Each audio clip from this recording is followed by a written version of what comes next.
What is up, everyone? This is Sara G. It is GenZ-Gab. Let's get into it.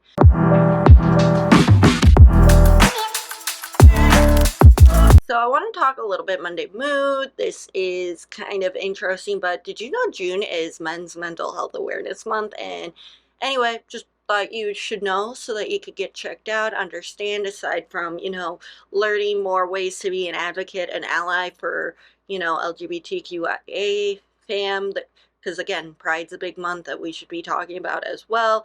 There are so many good causes slash, life things that we should all learn and try to be more open in talking about, whether that be, the issues that are going on around our world between the whole Roe v. Wade stuff, or, people going missing in Native American tribes, as well as, it's also Caribbean Heritage Month. There's just a lot of things that we could be learning and having like nice open discussions about, and trying to become either a better ally, etc. So yeah, that was what I thought we could talk a little bit about today. Also, FYI, this will be my last episode for a little while. We're gonna take a break here, so just thought I'd let you know. If you are an avid listener, watcher, whatever, I will continue to post some TikToks and Reels, whatever, from GenZ-Gab from the first 60 episodes that I have created, but we will be taking a new long little break of new content. So just thought I'd mention that really quickly. But, the stuff that we can talk about this week is long, never ending, kind of whatever. But I do want to address something really quickly in the beginning of this podcast, because it's been really bothering me. And I think we all know what it's gonna be. Well, actually, we don't, because let's face it, Sarah just comes on here and, gets angry half the time, or annoyed half the time. But my thing is that's been bothering me is, besides the whole Ava Max, Pink, and BB Rexa getting things thrown at them. By the way, the whole thing about the ashes, that's even creepier. Like, our society has zero boundaries and too many parasocial relationships, and I understand, like, before I really realized what, like, technology and addiction stuff goes on, and I'm working on it, but who in the, it's not okay just to throw a phone at someone, or your mom's ashes. Like, I get, like, if you're a diehard Pink fan, but you can't just, it's just so weird, man, like, I don't know how else to describe it. It's just so weird. But Ava Max, like, getting punched, that was disturbing. Like, ugh. Why do people think, like, what goes on through the brain? And you know what? I actually commented this on Louis Levante's TikTok recently, like, jokingly saying why I'm not super attracted to white men for 100, or why girls are becoming less interested in men for 200, or why is it that we suddenly hate men for 50, stuff like that. Well, it's not even that it's like we're men. No, it's just that the stupidity, and when we're reading up on all this stuff, are we even surprised that 99% of them are a white man? And yes, I know people are gonna start throwing in that Schmidt from New Girl thing, but it's true. It's so annoying. And then I'm also thinking about how people have been talking about different things like internet personalities that they have to put up versus what's their true self, and I really hate that, because there were so many people that I had so much respect for, so much care for, and now it's like,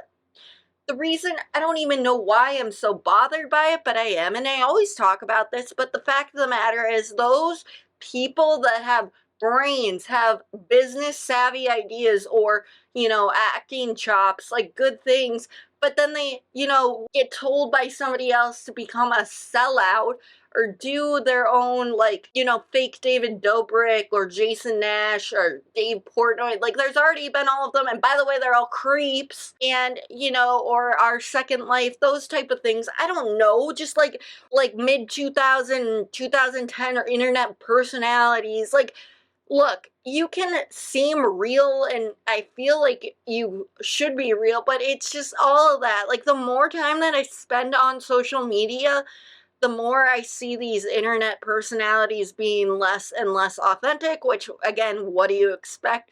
But it's really sad, actually, how much, like, other people have control and a hold on you, and it's just, yeah, really sad. Like, there's an account called Jordan Cray who does deep dives on early 2000 stuff, and he, talks about the whole shit show that the early 2000s have gone through, and kind of how we're seeing it a little bit within even these influencers. So I felt very compelled to talk about that today. But the funny thing is that I wasn't actually going to start with all that stuff. I was actually going to build it up till the end. Why? Because I felt like that was going to be predictable. But no, instead, we're going to just go and work from here on and we're going to talk about the Smartless documentary a little bit, because I haven't really listened to a lot of it. I've tried listening to a bunch, and I really truly adore all of those men, and they're really, got some good insight. I just, you know how I try to keep this a 20 to 40-minute podcast, even if it's not just by myself? Yeah, that's the problem. Like, the longer the podcast, the less interested I get sometimes.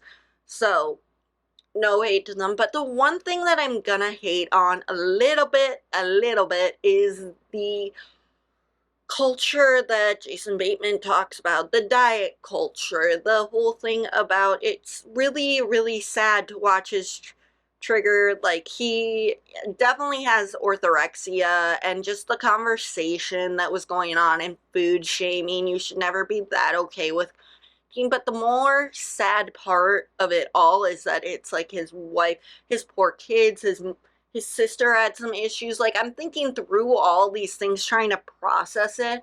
But almond dads exist. I know of a few. I might be related to a few.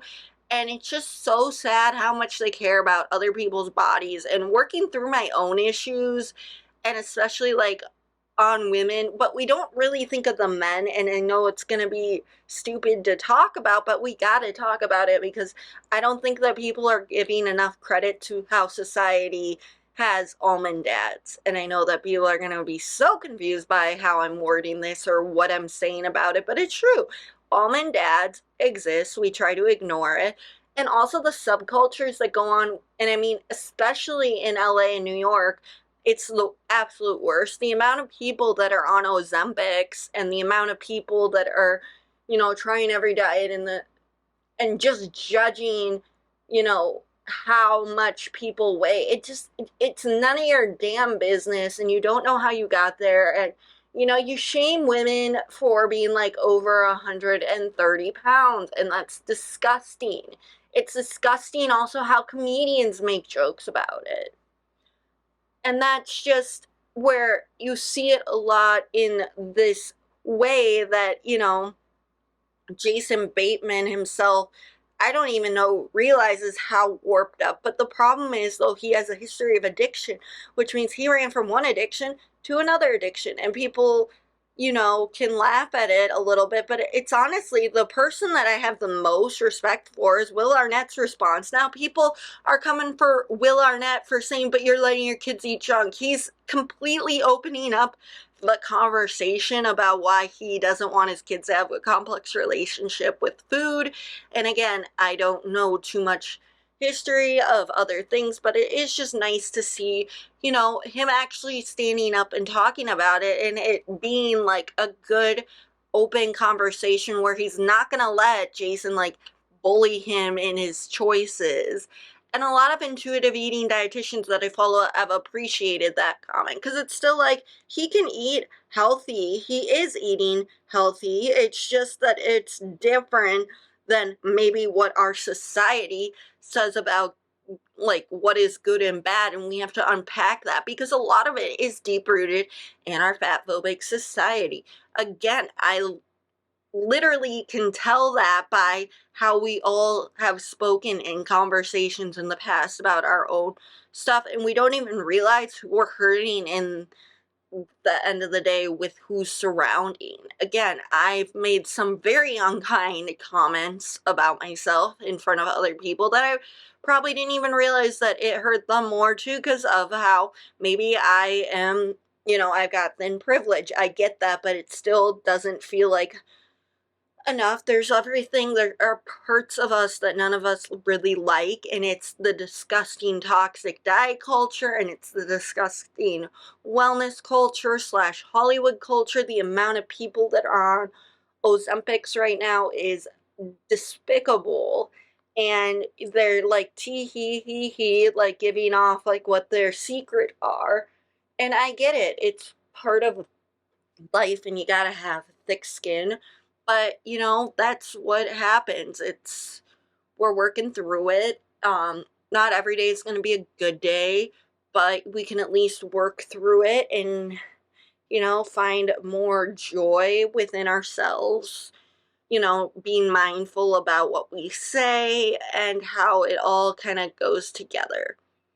And I know that this isn't 100%, but the fact of the matter is, the whole thing is that weight loss does not equal healthiness or happiness. And, I've even noticed within separately some weird stuff within the acting communities, how much toxicity builds up and how old school thinking towards others has really like hurt this industry. And the fact that they don't really have a lot of diversity even on smart list kind of shows that they're trying but they're not.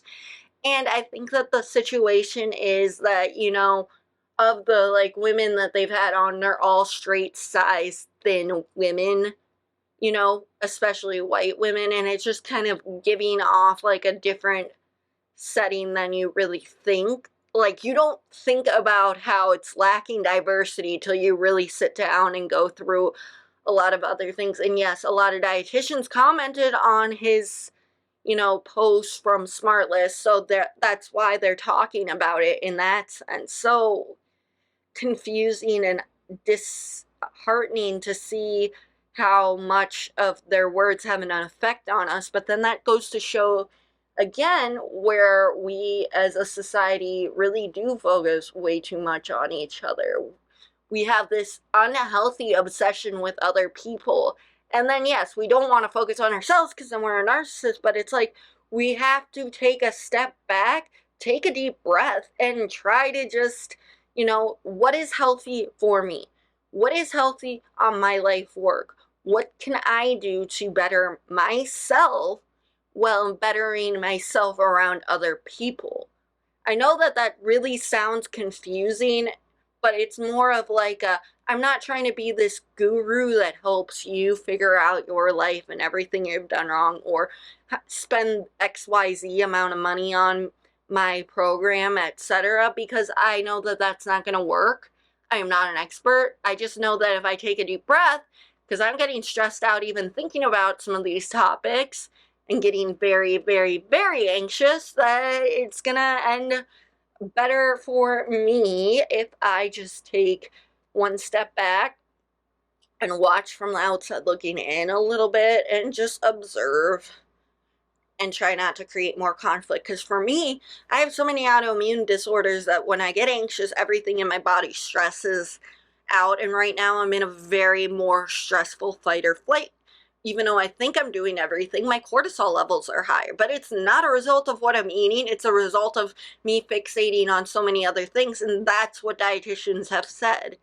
If we focus less on what we were eating all the time, then I think we'd actually be a little better. I've had to block so many accounts that have these conspiracy theories about them poisoning our food, and then people telling, like, life hacks of how to avoid, like, getting moldy things or what to do when you have a little piece of mold on your stuff. And then food science people say, no, no, no, no, no, no, throw that away. And another thing about life is that we tend to follow big creator numbers more and see them as experts, when in reality a lot of them are like us, where they don't have any sort of degree whatsoever. So that needs to be considered a little bit more as well. And I think that people just need to be more mindful about how they're talking around each other, because you suddenly see, in a way, what makes them human about these actors that have been in the gig for a while, where they have still real life problems, you know? nobody is untouchable. And I've been talking about that a lot lately, but it's true. So, yeah, there you have it. I've been rewatching Community on a lighter note, and I still love it. I think it's really funny. Again, Abed is the best. I think that, how they don't make a lot of these kind of TV shows anymore. And I go, wow, Sarah, you sound so old. But it's true.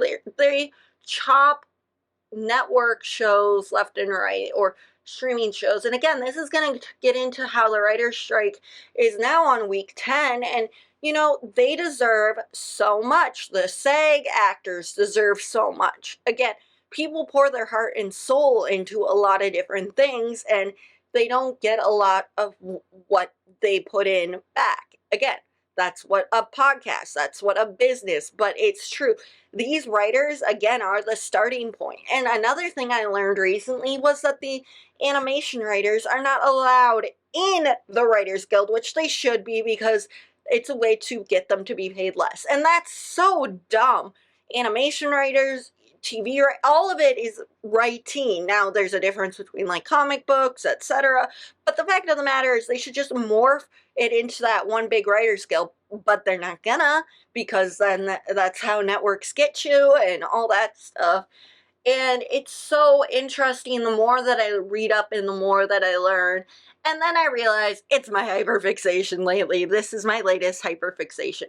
Again, it's been hot and gross, so of course food, etc. has not been very good for me, like lately, where it's like just like meh, meh, meh. And then I get hyper focused on what's going on with the Writers Guild, what's going on in Hollywood, how do I do this, how do I do that, am I plotting when I get on a work trip later in life, this year maybe, to try to figure out a way to get to New York or LA to hold a picket fence or picket line and be like, with them, yes. Am I even a part of SAG yet? No. Am I just beginning my career? Kind of. I've been in really more like 4 years in more of serious notes. But the thing is, it was kind of a hobby before.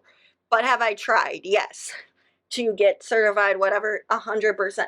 But this is one thing that my coach talked about, which I mentioned a few weeks ago, that if you join the union too early, it can also be detrimental to yourself. So I think that's okay too. At the end of the day, like, you want to be certified, but when stuff is slow like this, it's really hard to not be certified. Plus, then you can have more limitations on what you can pick and choose if you're a part of a union or not. So I'm still trying to understand and grasp a lot of knowledge there, but I stand with you, writers. Keep marching on. You will go. You can do this. It sucks that it takes so long. Like, I can't even believe it's already been 9 weeks as I'm recording this. This is insane. And you think that, it would be shorter every time, but it seems to get longer, and I don't know too much more on that. But yeah, so there you have it with my little spiel about the whole thing with the writer's strike, the whole thing with, Smartless, and then just some of the weird things that fans have done, because it's insane. And I actually realize, as much as I sometimes wish that I would get more recognition, etc., I do not want to be the person getting somebody's ashes. Yeah, that's not, yeah, no, thank you. And you know what, as I keep continuing this journey, trial, error, just know that life happens. You're not going to get it right every time. And if you're also someone who is into, visiting and coaching, whatever, with building your network, just remember that every coach does things a little differently, whether or not the payment is the day before or the day after or whatever. Just make sure that you read all the directions, because that's where I lack a lot of focus sometimes. And yes, I'm talking about the ADHD and grades. Yes, we have not talked about this in a little while, but here's why I'm talking. Like, it took me to the 4th or 5th episode to see Lucas and his ADHD. Now I'm rewatching and suddenly I'm like, why did I not notice in the first episode? There is a iconic moment in the first episode where he blurts out to Marsh and Ndugu about different things, and kind of funnily. And then as more times goes on, also he screwed up paperwork. This is just classic. All the signs were there, and yeah. Whew. I also think Mika's a little bit ADHD, and I know that you can't really use the word little bit, but when you go back and look, she's got definitely some inattentive skills, and she says some very inappropriate jokes along the way. But again, those are my favorites, and that happens, to the best of us, and burnout and whatever, but I just thought I'd touch on that a little bit. Also, I follow a lot of dog accounts, and one of my favorite dog accounts, Stanley the dog, he unfortunately passed away at the age of 16 and a half this week, so I'm just keeping him and his breeder and his owner in mind, slash breeder. I don't know really the whole deal unless she just got him or Cohen. The point is, there's a lot of things that I've been learning too about, because I mentioned baby Finn last week, and honestly, that foal is so freaking cute. I adore that little colt so much. But anyway, the thing is that it's so funny to watch somebody who's a breeder for your dog's breed, even though you didn't get your dog from them. But the funny thing to connect and bond over your love of the dog is very cool. And speaking of dogs, do I have a funny story which you can watch on my YouTube channel. You can see it right there for your eyes. But it was inspired by a different TikToker who has her dog narrate some of the time, so that's great. But I will say, just so you know, no rabbits were harmed in the making of this film when you go and watch it, because I know that some people are going to be like, how did you let this happen? Or how did you almost let this happen? Here's the thing. You can't control your dog and their instincts sometimes. You just can't. So, yeah, let's talk a little bit about that. So Misty is my dog. She is a 3-year-old purebred bearded collie. For everyone who knows her, she got diagnosed with Addison's this year, which is a autoimmune disorder, and the little glands that lay on top of your kidneys that go near your liver, all that could shut down, and it can be very bad. But we got to her in time, and now she's on a steroid and everything's good. She also just started a probiotic, and this is just where her coat's now looking way better. Again, she was not having the worst side effects, but she could use a little bit of TLC. And I know people who are going to say, so many people are very loving on their pets or spoiling their pets, but in this case she needed them a lot. So, and I wanted to talk a little bit about that separately, just to give awareness to people who haven't heard of Addison's disease, that maybe they want to go and check a quick Google search and find out more about the breeds. Anyway, my dog is a herding dog, so yeah, she sometimes sees livestock of any kind. Well, not livestock, but wild animals, you name it. And, we have an overpopulation of rabbits here. And that's where, to me, it's okay, I guess, in theory, if she catches one. I'd be impressed, kind of, if she catches one. My only problem, and my mom's only problem, is that with her catching them, she also runs into the situation of potentially them. And in this situation, there is a very little bunny, okay? Like, I'm talking like baby bunny. Now, some people might be more okay with her destroying it by accident, but the problem is I'm not, and neither is my mom. So anyway, Misty was fixated so much the other day on it, and she would run through the cinder block near the back of our yard, and she kept running back and forth and back and forth. And for the longest time, here's the thing, she loves her treats, so when I called her and she didn't come, I had to look into what was going on. And then I realized there's a rabbit, but there isn't a rabbit. Then my mom comes and tries to check it out, and then she's like, I don't think there's a rabbit there, Misty. And Misty's like, oh, shh, You people don't even understand. You people don't fucking get it. I know it's there. Look at my nose. Look at my nose. Anyway, it was in the bush. It was hiding in a bush in a separate thing. And Mama Rabbit was staring her down, by the way. So that's just a separate thing. But the fight or flight comes in, the stare down, the whatever. But yeah, so Misty comes jumping in, out of the bush. And then she's like, see, I'm right. And then the rabbit actually makes a squeaky noise that I thought might have been like a chew toy. My mom's like, nope, that's a rabbit squeak. And then my mom pulls her back on her harness, and we had to actually take her by her leash and drag her back inside. But she became so fixated for the next 5+ hours. And even today, she keeps looking in that little bush. And I'm like, no wonder they left, because you nearly them. And you don't even realize it. Again, with a beardy, you have about, in any herding dog, a 50-50 chance of them either, killing it or, it being gentle. But I know my wild child dog, who even thinks that she might be being gentle, and it's probably not going to end that way. And the last thing I really need is a dog's carcass in there, Plus we have some neighborhood stuff where it's like, you really don't want certain people seeing that kind of thing. Now it is a circle of life, but yeah. So I just thought I'd touch on that. There has been so many Hollywood Walk of Fames that have come up now, or people that have been nominated. So I'm very, very grateful to see a lot of people being recognized. Michael Schur, who did Primo and who did The Office, Shirley Rell, and so many more. Plus Angela Bassett got something recently that I'm like blanking on, because I thought it was a Golden Globe, but I didn't think it was, and now I have to double check on a different thing. But the point is, just a lot of people who haven't been represented in the past or acknowledged for all their hard work, it's finally paying off. So, slow and steady, like I've said, sometimes wins the race. Tortoise beats the hare. You get the gist of it.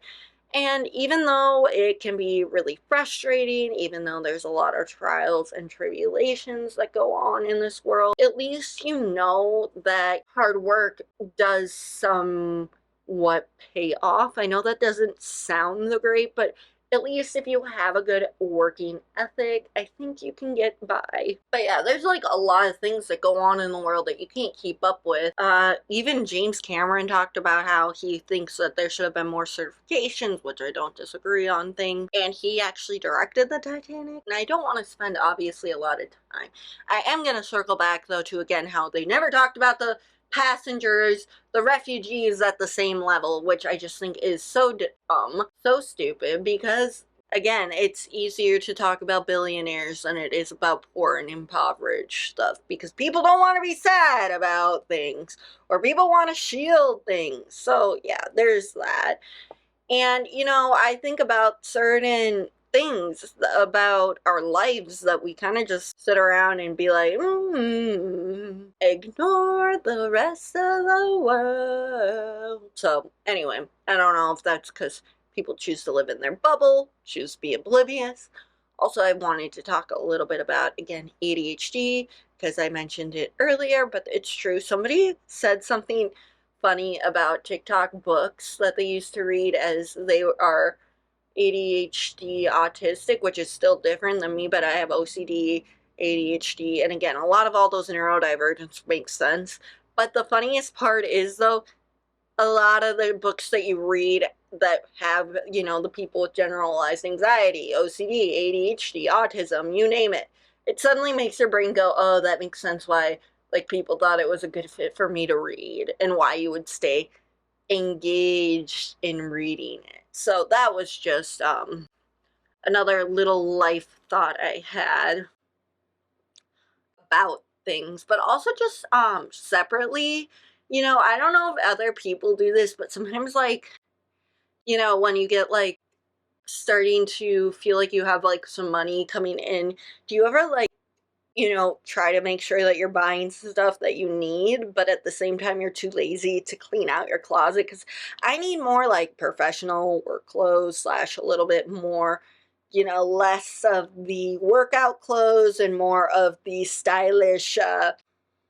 casual. And every time that I have executive dysfunction, it comes at the worst time where I feel like I have enough energy to clean out a lot of things, but then it doesn't really work out in the end. And then it's just that repeat over again. Or when you can't sleep and then you do a list instead of the list to make you fall asleep, it's a list of things that you forgot to do, and then you get a sudden burst of energy that makes you start to want to do it. I know that sounds so strange, and where am I going with that? I have no idea, but I just thought, you know what? Sarah complains about so many things here. Why doesn't she just talk about her own issue with, the executive dysfunction and all that stuff? Because we need to, acknowledge my feelings there. And even as me talking about it, I just feel like this never ending cycle of Pac-Man kind of stuff, like where it's like, I got it, I got it, I got it, I got it, I got it, I got some energy, and then all of a sudden I'm bye. As you can see though, I do also want to complain just a little bit. If you ever have a big long doctor's appointment, and even if they say that they're 30 minutes behind, add an extra 15 to 20 minutes extra, because then it becomes an hour, because I waited so long yesterday for one. And then I got my hair cut, which again, I got the mullet head. No, but it's nice to have it cleaned up for the summer, because summer you're outside a lot and your split ends, get all dry and gross, so you don't really want to do that. So it's a lot of self-care. So I'm glad, like, I've been checking off some things are just moving slow like a little snail, and that's not great. Also, the ironic part is that my ancestors used to, like, get them out in the fields in France, and then they would get them from, like, the sea captain that didn't want them rejects. And this is something I learned recently, just because I follow different accounts, but something about lobster. See, again, the tangent of ADHD. Lobster used to be sort of cheap and kind of like a poor person's food. And it's just so funny that when, I mentioned these two different things, how they both were a poor person, a peasant person's food, and then suddenly some rich guy decides, oh my gosh, it's such a delectable, oh, let's make so much money off of it. And then it's like, oh yeah, but Sarah, see, that's how it's always been. It shows how the ladder has always been moving. It shows where, we get this patriarchy, colonialism, etc. So, just a thought. So this has been... So I want to talk about some quick update stuff. Like, I went back to acupuncture finally, and that's great because I need it. And the funny part is, last night I actually, because this was filmed, Tuesday and Wednesday of last week. But I love that I got 10 hours of sleep, full sleep, very good sleep. I actually started listening to bedtime stories on podcasts online on Apple Pod. There was like a few, but it really truly helped me to put it on. And the fact that I just went pretty much straight to bed after acupuncture. Sometimes they say take warmer stuff than colder stuff, so I didn't really eat a lot of cold things in between to try to keep the energy flow going. But I did want to say not everything is black and white. But one of the things, because I've been on acupuncture on and off for many years, one little victory that I had, which I know people are going to say this is so weird that you're bragging about, but it's true. I have had no dietary issues, is basically what she said when she looked at my tongue, because there's some of that, like, energy. What is your tongue color? There was a tiny bit of red that more indicated my body's under a lot of stress. My cortisol is rising. I need to get some energy out. Who would have thunk? Who would have thunk about that? Who would have thought? All those things. But for years I've been working on my digestion. So when I finally get to where it's like my digestion, it's not the problem. The one thing that they would suggest is that maybe I lay off the dairy a little bit, but it's really problematic when you're someone who can't have soy or gluten, and not because of the fat. And because I can digest dairy, there's some ways to kind of limit it, etc. A2 milk, sometimes getting non-dairy versions of things. But at the end of the day, that's like my least of my troubles. I take cheddar cheese. I do a lot of those, like, easier to digest, just little things. If you're someone who is like me, who actually can digest it, because I know not everyone can.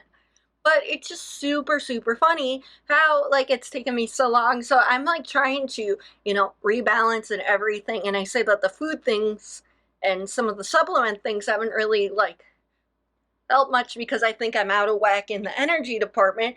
And the funniest part is there is so much going on that I've been doing acupuncture long enough to know what points they were kind of doing. And it was super funny because I knew all the points she was doing are my regular points. And funniest thing is, like, yeah, they let you sit there for 30 minutes. I was pretty much asleep. Went home, relaxed a little bit, and then tried to be in bed at a reasonable time. Now, this may not work for everyone, and I know I still sound chaotic energy, but this is the best I've felt in a few days, so I am thankful for that. Now, do I have a headache because of all the smog? Yeah, but you know what? It's the little wins. Plus, like I mentioned earlier, my dog's coat is phenomenal. She started probiotics. Probiotics are not a cure for everything, but she is on a steroid because she has Addison's, like I said before, and her coat is fantastic. So the little wins take up some of the big craziness that happen in life. And I think that sometimes I come on here and I talk and talk and talk and kind of sound a little negative, and I try to be positive, I try to be less depressed. And you know what? Like the great Trevor Noah, like I've mentioned a few times already, probably even today on the podcast, your brain goes from this to this to this to this with ADHD and OCD. And again, for anyone who's neurodivergent, I've said this multiple times. You don't have to just say that it's one or the other, all or nothing, and whatever. I know I'm not autistic. I have OCD and ADHD. And then there's the comorbidities of anxiety and some other things like depression. But Trevor Noah has broken it down for other things. Now, he has not said it as much for girls, which he's a guy, whatever, but he's also a person of color. He's a man. And like I said, it goes into Mental Health Awareness Month in June. So it's just these layers upon layers that you have to pull back and understand. Also, just before I wrap up this little discussion, I do want to talk a little bit, because I'm always trying to be a better ally in every community. Because again, look at me. But if you have a chance to go and research or repost something, repost Elliot Page's most recent, or I guess a week ago most recent post, so that you can spread awareness. There's lots of stuff going on, and like I said, I might not be the best person that does all this stuff, or I might not really know or say the right thing all the time, as I've said multiple times in this podcast already today. But at least we can go to good resources, and like I said, there isn't a lot that a lot of us can do, but at least we can learn more from it. Also, SAG's going, like I've mentioned a few times probably already, SAG is going to go on strike soon. So yeah, there's a lot of things going on. But again, SAG's already kind of gone, but since the 30th is coming up, so Friday, it'll be officially completely on. And Meryl Streep's involved, so you know it's a big deal. So I've been recording so much this week already that I don't have any idea what I want to do with half this material. But oh my god, shit keeps hitting the fan between the Colleen Bollinger terrible apology, not apology, scary ass, like, tactic that she uses. By the way, what the hell is going on? Like, the amount of stuff, like, people don't even realize, and it's just getting swept under the rug, and it's really creepy. And that whole ukulele thing is beyond scary. It's like not even a thing like anymore, just hiding behind an instrument. Like, I used to really like Kate Micucci with her Raising Hope stuff, but now this does not give that same vibe, and I think it ruined that instrument for me completely. I used to like it in Moana, in Lilo and Stitch, but now I think Colleen Bollinger has ruined that for me. And it's a whole 10-minute video, because there's also like a huge copyright infringement thing I'm trying to get. But what the fuck? Like, honestly, man, I don't even know where to begin with her. She just keeps digging a bigger hole for herself, but people are just, thank God, not letting her get away with it. But it's like starting to just feel very strange, the amount of things that are coming out, which isn't surprising either. But the fact of the matter is, we're just, so many people are now kind of making still jokes about it, which I don't think are great. And it really sends chills down my spine. Separately, because there's so much tea going on, the whole Sophia Culpo incident and Alex Earl between, I don't know why, Braxton Berrios is the prize in this. Like, he's a 5'7" guy. Not that there's anything wrong with that, but he's a 5'7" frat boy wannabe at age, like, what, 27? And this is like just the whole situation, like the fact that is trending on my TikTok For You page constantly.